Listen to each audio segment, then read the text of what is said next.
안녕하세요, YP스페이스입니다. 오늘은 호텔처럼 보이는 집들의 공통적인 특징에 대해서 한번 알아보도록 할게요.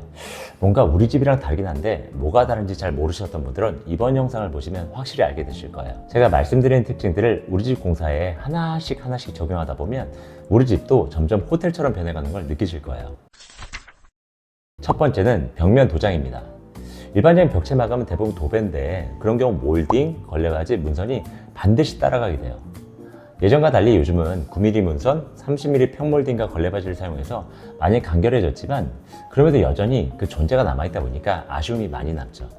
이 세 가지 마감재는 디자인을 위해 시공된 게 아니라 마감재를 보호하거나 단점을 감추기 위한 마감이어서 어느 누구도 이 마감재가 있는 걸 선호하진 않아요.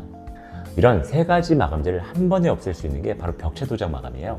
불필요한 마감재를 안 써도 되다 보니까 공간이 한결 미니멀해 보이게 되죠. 사실 마감재가 줄어든 거 외에도 한 가지 더 좋은 점이 생기는데 그건 바로 방문과 벽체의 컬러가 같다는 거예요. 벽체가 도배 마감일 때는 같은 도배지로 방문에 시공을 할 수 없다 보니까 방문은 필름인 경우가 대부분이에요.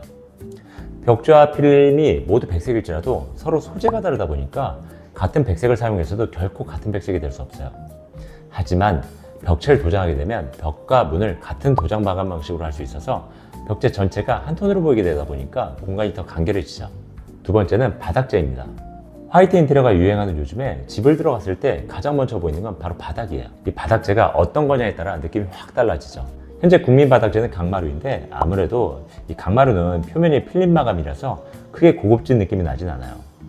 예전과 달리 강마루도 광폭이 나와서 원목마루만큼 커지고 만졌을 때 굴곡이 느껴지게 브러쉬 처리도 해서 나오는데요.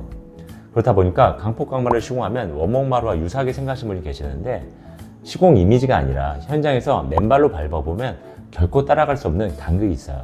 표면 광처에서 느껴지는 고급스러움과 이 밟았을 때의 감촉은 강마루가 아무리 발전해도 원목마루를 따라가기 쉽지 않다는 걸 느끼게 돼요. 이 외에도 요즘은 바닥에 포세린 타일을 깔게 되는데요.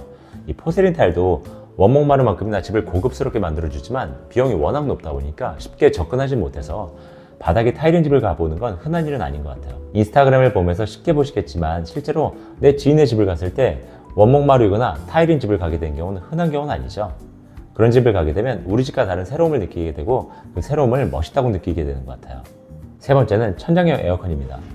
에어컨은 크게 두 가지로 스탠드 제품과 천장에 매립하는 천장형이 있어요. 요즘은 스탠드 에어컨도 이쁘게 잘 나오지만 아무리 이뻐도 한번 설치하면 내 마음대로 위치 이동도 안 되고 사계절 내내 한 자리에 있다 보니까 거슬리는 존재가 되죠.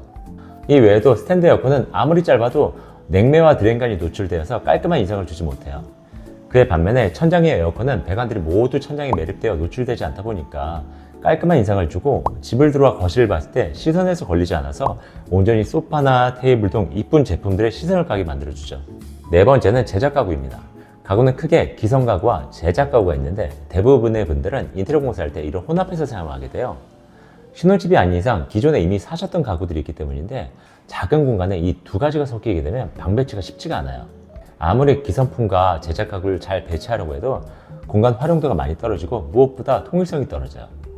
하지만 공간의 크기에 맞춰 가구를 제작하게 되면 공간을 더 넓고 알차게 사용할 수 있고 무엇보다 침대, 책상들을 유기적으로 연결하고 이 색상까지 통일할 수 있다 보니까 작은 공간을 조금 더 컴팩트하고 안정감 있게 보이게 하죠.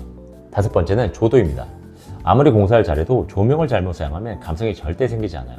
분위기 좋은 이자카야에 동네 횟집 같은 밝은 조명을 사용하면 아무리 공사를 이쁘게 했어도 그곳을 가기 싫어질 거예요.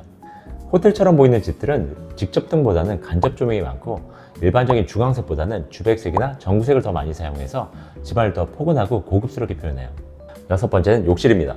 일반적으로 욕실의 구조는 대형 평수가 아닌 이상 크게 변하기 어려운데 그럼에도 불구하고 다음과 같은 조건들을 갖추면 같은 구조에서 더 멋있는 욕실이 될 수 있어요. 첫 번째는 매립 수전이에요. 일반적인 욕실에서는 모두 돌출된 수전을 사용하게 되는데 호텔 같은 공간에서는 하부장에 수전을 고정하거나 벽면에 매립된 수전을 사용하게 되죠. 불필요한 몸체는 벽 안에 감추고 필요한 레버와 토수구만 밖에 있다 보니까 좁은 욕실이 조금 더 단정해 보이게 되는 것 같아요. 또한 매립 수전은 세면기에 고정하는 타입에 비해 청소 또한 용이해서 디자인과 실용성을 모두 갖춘 방식이에요. 두 번째는 세면기 하부장이에요. 일반 욕실들은 일반 세면대인 경우가 대부분인데 세면기 하부장을 구성하게 되면 호텔처럼 느껴지게 되죠. 하지만 이는 상황에 따라 조금 다르긴 해요. 욕실 구조에 따라 이 하부장이 멋스럽게 느껴지기도 하고 제 개인적으로는 조금 억지스럽게 느껴지기도 하더라고요. 제 개인적인 생각으로는 양변기와 샤워 공간 안에 갇혀져 있는 구조는 세면기 하부장을 그렇게 추천 안 드리고 있어요. 이런 공간에서는 애초에 세면기를 위한 공간이 너무 작다 보니까 세면기 하부장이 작게 형성되거든요.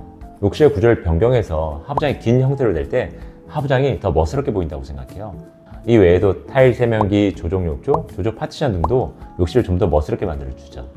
7번째는 도 타입이에요. 일반적으로 방문은 거실에서 봤을 때 벽체보다 들어간 타입으로 시공하게 되는데 한 가지 방식만 있는 건 아니에요. 몇 년 전부터 유행했던 히든 타입의 시공 방식이나 최근 유행하고 있는 스텝도어 방식도 있죠. 이 두 가지 타입 모두 불규칙한 라인들을 정리해주기 때문에 공간을 더 미니멀하게 만들어주게 돼요. 방문 시공 방식 외에도 손잡이의 종류에 따라 분위기는 달라지는데요. 잠금장치와 실린더가 한 가지로 되어 있는 일반 타입의 손잡이가 아니라 잠금장치가 별도로 구분되어 사용하는 모티스락이 고급스러운 느낌을 주게 되죠. 이 외에도 필름 방문이 아니라 무늬목 도어를 사용하면 깊이감이 느껴져 조금 더 고급스럽죠. 8번째 특징은 대면형 주방이에요.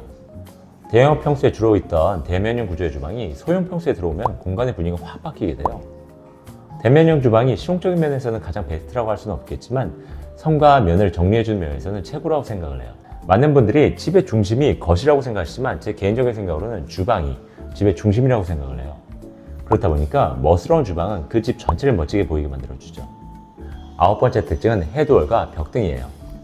예전에는 침실과 수납장을 함께 두시는 분들이 많으셨는데 최근 들어 침실과 수납을 구분하시는 분들이 점점 늘어나시는 것 같아요.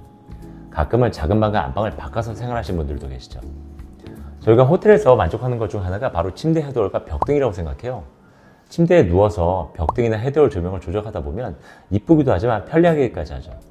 이 헤드월 공사만으로도 충분히 멋있어질 수 있지만 헤드월과 침대 프레임 그리고 협탁까지 한 톤으로 제작을 하게 되면 훨씬 더 미니멀하고 공간을 단정하게 만들어주게 돼요. 마지막 10번째는 공사만큼이나 중요한 가구 스타일링이에요. 특히 소품보다는 가구가 중요한데 요즘같이 미니멀한 인테리어를 하는 추세에서는 더욱더 가구의 디자인이 공간에 끼치는 영향이 큰 것 같아요. 최근에는 해외에서 명품 소파와 식탁 등을 구매하시는 분들이 점점 많아지고 있어요.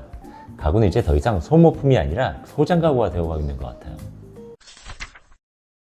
지금까지 호텔처럼 멋있는 집이 되기 위한 10가지 특징에 대해서 알려드렸는데 공감이 가시나요? 이거 외에도 더 많은 요소들이 있는데 오늘은 여기까지만 다룰게요. 이런 공사들은 대부분 기본 공사가 아닌 선택적인 공사다 보니까 평당가에 포함되어 있는 공사는 아니에요. 그러다 보니까 내가 하나씩 적용하다 보면 계속 금액이 오를 수밖에 없죠. 그래서 여러 가지 요소 중에서 내 기준에 멋스러워 보이는 항목들이 무엇인지 추린 후에 우선순위대로 하나씩 적용하면서 나의 집을 조금씩 멋스럽게 바꿔가시는 것도 좋은 방법이라고 생각해요. 이번 영상도 많은 분들에게 도움이 되었으면 좋겠습니다. 그럼 다음 영상에서 뵙겠습니다.